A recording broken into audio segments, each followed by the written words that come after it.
Start करते हैं बच्चों। तो हमें आज रे डायग्राम्स पढ़ने हैं कॉनकेव मिरर के। We are going to study the ray diagrams of concave mirrors. तो हम लोग कॉनकेव मिरर के आगे डिफरेंट पोजीशंस पर अपने ऑब्जेक्ट को रखेंगे। ऑब्जेक्ट एक कैंडल हो सकती है, कोई बल्ब हो सकता है, कोई ट्यूब हो सकती है जिससे लाइट एमिट हो, और उसके बाद लाइट जब इस मिरर से पास होगी देन उसके बाद हम ये ट्रेस करेंगे कि इमेज कहाँ बन रही है और कैसी बन रही है। तो ध्यान देंगे सभी स्टूडेंट। फर्स्ट केस, हमारे पास कॉनकेव मिरर है।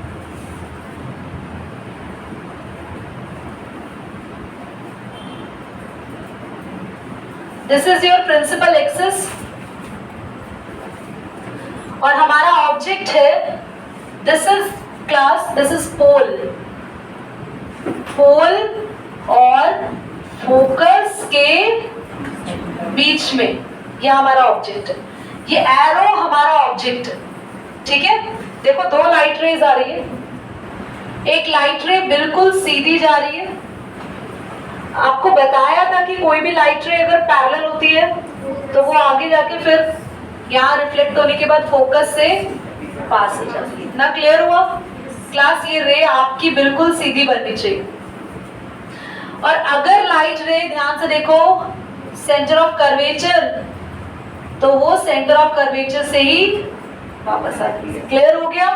दो लाइट रेज बनाई है मैंने यहाँ पे। मैं एक बार यहाँ भी ड्रॉ कर रही हूँ थोड़ा बड़ा, ताकि ज्यादा बेटर व्यू आप इसका देख पाए। एक लाइट रे आप बनाएंगे जो कि किससे पास कर रही है? फोकस से, इस पॉइंट से इसने पास किया, ठीक है। और एक लाइट रे सेंटर ऑफ कर्वेचर। ये लाइट रेज जो है कभी भी आगे मीट नहीं होती, मिलती नहीं है। इमेज वहां बनती है जहां पे लाइट रेज मिलती है। तो ये दोनों यहां नहीं मिलती, एक्चुअली इसकी इमेज बनती है पीछे। तो ये लाइट रेज, आप ध्यान से देखना बच्चों, यहां पर जाके कहीं ये लाइट रेज मिल गई, देख रहे हो? तो हमारे पास इधर बन गया इमेज। दीदी डॉटेड लाइन से क्यों बना रहे हो? क्योंकि ये एक इमेजिनरी कहो या फिर बोलो कैसी इमेज है, देखो वर्चुअल इमेज है। और क्योंकि ये इमेज बिल्कुल सीधी बनी है जैसा ऑब्जेक्ट था, तो इसको बोलेंगे इरेक्ट, सीधी है। इमेज कहाँ बनी है? बिहाइंड द मिरर, मिरर के पीछे। कैसी इमेज है? और लार्जर देन ऑब्जेक्ट, ये तो तुम्हें देखकर ही समझ में आ गया होगा। हमारा ऑब्जेक्ट तो इतना सा था पर हमारी इमेज बड़ी हो रही है। इसीलिए बच्चों इस केस की वजह से मैंने एग्जाम्पल इसलिए लिखा था, ये मिरर डेंटिस्ट मिरर होता है। डेंटिस्ट इसी मिरर को यूज करते हैं। आप नोटिस करते हो आपके माउथ को ओपन करते हैं, उनके पास एक यहाँ ऐसा ये लाइन, मतलब रॉड होती है, और रॉड के आगे एक मिरर लगा होता है, कुछ ऐसा होता है। और वो जब आपके माउथ को ओपन करते हैं ना, तो उस मिरर में आपके पूरे टूथ की इमेज बनती है और वो बहुत बड़ी बनती है। क्यों? क्योंकि वो जो मिरर है वो कौन सा मिरर है? कॉनकेव। Mirror is concave. और कॉनकेव मिरर के आगे पास में, तो पास ही है ना ऑब्जेक्ट उससे, अगर कॉनकेव मिरर के पास में आपका रहेगा ऑब्जेक्ट, तो इमेज बनेगी मिरर के पीछे और काफी बड़ी और लार्ज। क्लियर हो गया? नेक्स्ट में हम देखेंगे कि हमारे पास जो ऑब्जेक्ट है वो फोकस पर प्लेस है। तो क्लास हम ऑब्जेक्ट को प्लेस कर देते हैं यहाँ पे। फोकस पर ऑब्जेक्ट प्लेस है। फिर से दो रेज जाएंगी, तो दोनों जो रेज जा रही है एक पैरेलल जा रही है, फोकस से पास हो जाएगी, और एक रे हम सेंटर ऑफ कर्वेचर से ही बनाएंगे। अब ये रेज ना पीछे भी जाके नहीं मिलती है। इस केस में इमेज हमारी बैक साइड नहीं बनती है, इमेज यही बनेगी, पर बहुत आगे बहुत दूर जाके रेज मिलती है। तो यही रेज इधर ही मिल जाती है पीछे जाके, तो इमेज हमारी बनती है एट इंफिनिटी। मैंने लिखवाया भी है, इमेज फॉर्म्ड एट ठीक है बच्चों। अब आगे जो भी इमेजेस, बच्चे प्लीज ध्यान रखना, जो भी इमेजेस हमारी इमेजिनरी लाइन से नहीं मिलती है, तो इमेजिनरी लाइन है ना जिसको जबरदस्ती मीट करना पड़ा, क्या ये जबरदस्ती मीट हो रही है या आगे जाके अपने आप मिल जाएगी? आगे जाके अपने आप मिल जाएगी। तो जो लाइंस खुद मिलती है उनकी इमेज कैसी होती है? और रियल इमेजेस इन्वर्टेड भी होती हैं, इन्वर्टेड यानी उल्टी। तो ये इमेज बनेगी इंफिनिटी पे और इन्वर्टेड बनेगी उल्टी इमेज बनेगी। साथ ही साथ ये इमेज हाईली मैग्नीफाइड, बहुत बड़ी और एनलार्ज्ड भी होगी। ठीक है, हाईली मैग्नीफाइड है और एनलार्ज्ड लिखना शायद ज्यादा बेहतर रहेगा। हाईली मैग्नीफाइड और एनलार्ज्ड एक ही बात है। करिए,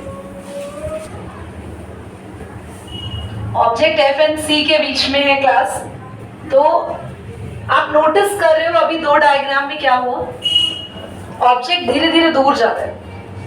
पहले पोल के पास था, है ना? अगर हम इसको डायग्राम को बनाएं तो हमने ये नोटिस किया, पहले ऑब्जेक्ट यहां फोकस और पोल के बीच में था, फिर फोकस पे आया, अब इन दोनों के बीच में आ रहा है। तो ऑब्जेक्ट धीरे धीरे दूर जा रहा है और आप देखेंगे आपकी इमेज पास आ रही है। इमेज पहले तो यहां बनी थी बिहाइंड, फिर हमारी बनी इंफिनिटी पे। अब देखना इमेज थोड़ी पास आ जाएगी, उससे अगले केस में और पास आ जाएगी, फिर उससे अगले केस में और पास आ जाएगी, फिर और पास आ जाएगी। तो इमेज धीरे धीरे नियर टू द मिरर आ रही है।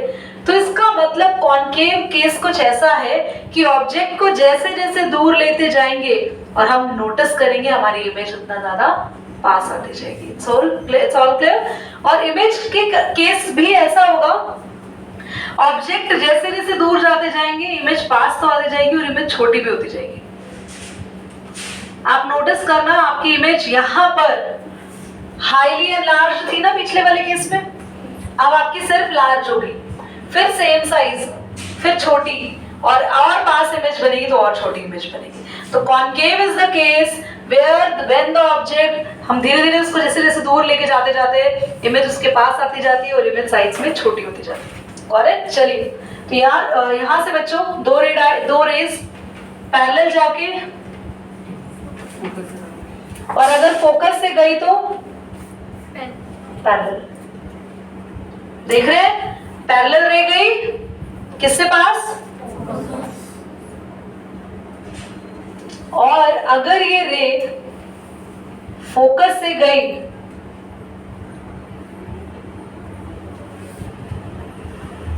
उसके बाद ये रे क्या हो जाएगी, किसके पैरेलल हो जाती है रे? तो आप ये देख रहे हैं रेज कुछ यहां मिल रही है, रेज कुछ यहां मिल रही है। तो जहां रेज मिली वहां हमने इमेज बना दी। तो इमेज को जरा ध्यान से देखो, तो इमेज कैसी है? रियल, क्योंकि कोई इमेजिनरी लाइन नहीं है, कोई डॉटेड लाइन नहीं है, हमने खुद से लाइन ज्वाइन नहीं करी, अपने आप बन रही है। और इन्वर्टेड है, उल्टी इमेज बनी है, साथ ही लार्ज तो दिख ही रही है, आपके ऑब्जेक्ट से लार्ज है इमेज। आप बनाओगे ना नोटबुक में, बिल्कुल परफेक्टली लार्ज बनेगी। और बनी कहाँ है भाई, कहाँ बनी है बोलो? सी से पीछे है ना, तो बियॉन्ड, समझ में आया? अगला केस देखेंगे, व्हेन ऑब्जेक्ट, ये सबसे इंपॉर्टेंट केस होता है बच्चों, इज एट सी। इस केस को इसलिए मोस्ट इंपॉर्टेंट बोल रही हूँ क्योंकि ऐसा कोई केस नहीं है जिसमें ऑब्जेक्ट के साइज की इमेज बन रही है, इकलौता यही ऐसा केस है। और ये बड़ा अच्छा केस है, जहां ऑब्जेक्ट है उसी के नीचे इमेज बनेगी। बिल्कुल ध्यान से देखेंगे सभी। Everyone should look upon the board. Class, यहाँ हमारा सेंटर ऑफ कर्वेचर, यहाँ हमारा फोकस, ये पोल, और यहीं पर हमारा ऑब्जेक्ट। ठीक है, लाइन यहां से पास होती है, पहली लाइन पैरेलल लाइन, फिर फोकस, और ये लाइन हो जाएगी हमारे पास पैरेलल। आप नोटिस करेंगे यहां पर इमेज बनी, दीदी थोड़ी सी पीछे लग रही थी आपकी, द रीजन इज क्योंकि I am not using scale, I am drawing on the board. आप परफेक्टली इसको बना सकते हैं। आप नोटिस करेंगे इमेज कहाँ बन रही है, देखो इमेज एट सी और रियल एंड इन्वर्टेड, और साथ में साइज कैसा है बच्चों, सेम साइज। करिए जरा सी क्लास। अगर आपका ऑब्जेक्ट पहुंच जाता है बियॉन्ड सी, यानी कि यहां पर आपका ऑब्जेक्ट है,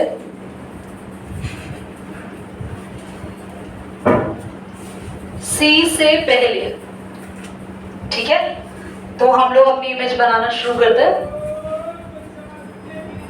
तो आपके पास दो ही रेज जाएंगी क्लास। फर्स्ट रे जाएगी जो पैरेलल जाएगी, तो किससे पास होगी बताएं? When it goes to parallel, it passes through focus, and when it goes to center of curvature, class आप बिल्कुल स्ट्रेट बनाएंगे, तो मैं centre of curvature he shift कर देती हूँ यहाँ पे, ज्यादा बढ़िया रहेगा। तो दैट्स आई थिंक, लगता है मुझे सबसे बढ़िया जुगाड़ यही लगता था कि मैं उठा के सी और एफ को ही शिफ्ट कर देती हूँ। तो ये अच्छा है, तुम लोग को काम आए तो एग्जाम में। अब आप देख रहे हो इससे कितना परफेक्ट बना कि हमारी इमेज बनी है बिल्कुल, कहाँ बनी है इमेज बोलो? बिटवीन एफ एंड सी, और साथ ही इमेज रियल एंड इन्वर्टेड है, और साथ ही smaller than object. Smaller than object को डिमिनिश भी कह सकते थे, ठीक है, डिमिनिश। क्लास ये हम पहले ही बना चुके हैं, ये हम पहले बना चुके हैं। अगर मैं आपको याद दिलाऊंगी तो आप लोग को ये याद भी आ जाएगा।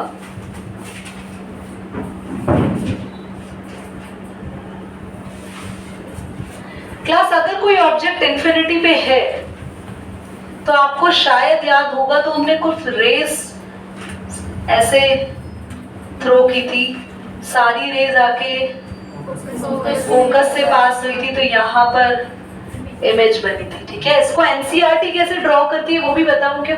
देखो एनसीईआरटी ना थोड़ा अलग ड्रॉ करती है इसको, तो प्लीज एक बार देख लो, ताकि आप ऐसा ना कहीं वो तरीका नहीं आता हमें। तो एनसीईआरटी ने दो रेज भेजी, एक ऐसे मिरर पे स्ट्राइक करी, फोकस से पास हुई, और एक और रे, और दोनों ही रे किससे पास हुई है? फोकस से, बोला है वहां इमेज बन गई। आप दीदी इमेज तो दिख ही नहीं रही है, एरो तो बना ही नहीं कहीं यहाँ पे। ये इमेज पॉइंट साइज की बनती है, बहुत छोटे साइज की। आप इस इमेज को पेपर पे देख सकते हैं। अगर आप इस मिरर को सन के सामने रखो और पेपर पे जो इमेज बनेगी, आप देखोगे पेपर पे सन बनेगा, और वो बहुत छोटा सा बनेगा, बहुत छोटा सा, it's very small. So you can see that, you can see at your, you can even perform this experiment at your home also. तो ये जो इमेज बनेगी, ये आपके पास रियल होगी, डेफिनेटली कैसी होगी? इन्वर्टेड होगी, एट फोकस बन रही है, और पॉइंट साइज को बोलेंगे हाईली डिमिनिश्ड। करेंगे इसको पॉज। क्लास जरा ध्यान से देखो, हमने जो कुछ केसेस किए थे ना, अब आपको ये केसेस रट जाएंगे, आपको ये टेबल बस पता होनी चाहिए। तो हमारे पास टोटल 6 केस थे।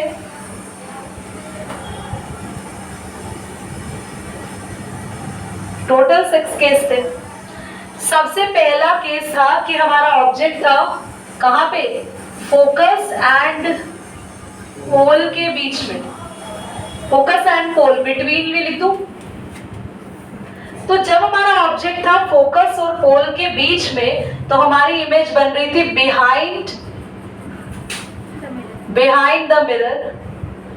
और इस केस को मैं जरूर हाईलाइट करूंगी, क्योंकि एक लौता ऐसा केस है जो वर्चुअल इमेज दे रहा है, क्योंकि ये आपको याद करने में हेल्प करेगा। पूरी टेबल में कहीं भी वर्चुअल इमेज है ही नहीं, पूरे टेबल में। तो यही केस बनाएगा क्वेश्चन, इसी केस से क्वेश्चन आएगी। ये एमसीक्यू का क्वेश्चन बनाएगा कि कॉनकेव के किस केस में वर्चुअल इमेज बनती है? जब हमारा ऑब्जेक्ट फोकस और पोल के बीच में। फोकस और पोल भी जरा यहाँ लिखती चली जाऊं, क्योंकि आधों का फोकस उड़ा हुआ होगा।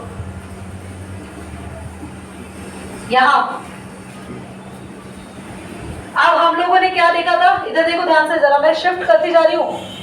अब हमारा ऑब्जेक्ट पीछे आया था फोकस पे, एट फोकस, और ये पेयर आपको जिंदगी भर याद रखना है, एट फोकस इमेज इंफिनिटी। और लास्ट केस देख लो तो जरा प्लीज, लास्ट केस देखो, एट इंफिनिटी था ऑब्जेक्ट, इमेज बनी थी, तो बस ये याद आसानी से, फोकस पे ऑब्जेक्ट तो इमेज इंफिनिटी पे, ऑब्जेक्ट पहुंच गया इंफिनिटी पे तो इमेज फोकस पे, तो फोकस का रिलेशन किसके साथ रहता है हमेशा, इंफिनिटी। याद हो गया? दोनों केसेस में इमेज रियल, यहां बनती है बड़ी इमेज मैग्निफाइड, और यहां सबसे छोटी यानी कि हाईली डिमिनिश्ड। बोलो याद है नहीं है? याद हो जाएगा ये। अगला केस इधर आ जाओ, फोकस की बात होती है बिटवीन F एंड C, ये वाला केस भी रट लो, F and C, beyond C, beyond C। देखो ऑब्जेक्ट यहां था तो इमेज बनी थी C से पहले, पर अगर ऑब्जेक्ट C से पहले है तो इमेज इन दोनों के बीच में। तो अगर ये वाला केस याद है आपको, ऑब्जेक्ट था बियॉन्ड C, तो ये बिटवीन, याद हो गया? ये दोनों रिलेशन याद हो गई। और देखो ये तो सबसे आसान था, एट सी, एट सी, और ये मैं फिर रेड कलर से लिख रही हूं क्योंकि ये भी इंपॉर्टेंट केस है, सेम साइज।